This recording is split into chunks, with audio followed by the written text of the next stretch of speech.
வணக்கம். இன்றைக்கு நாம் தெரிந்து கொள்ளப் போவது 63 நாயன்மார்களை பற்றி தெரிந்து கொள்ளலாம்.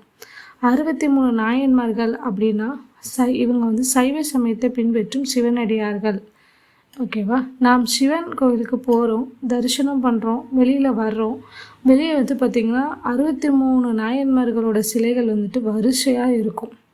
இதெல்லாம் ஒரு சாதாரண சிலையெல்லாம் கிடையாது. இவங்க சைவ சமயத்தை பின்பற்றி வாழ்க்கையே பக்தியாக மாறியவர்களின் நினைவு சின்னங்கள் தான் இந்த 63 நாயன்மார்களோட நினைவு சின்னங்கள். இவங்க ஒவ்வொருத்தரோட வாழ்க்கையும் வேறு வேறு சூழ்நிலையில் இருக்கும். இவங்களோட வயசு, இவங்களோட தொழில் எல்லாமே வேறுபட்டதான். ஆனால் இவங்க எல்லாருக்கும் காமனாக இருந்தது ஒரே ஒரு விஷயந்தான். இறைவன் மீது அவங்களுக்கு அசைக்க முடியாத நம்பிக்கை இருந்தது.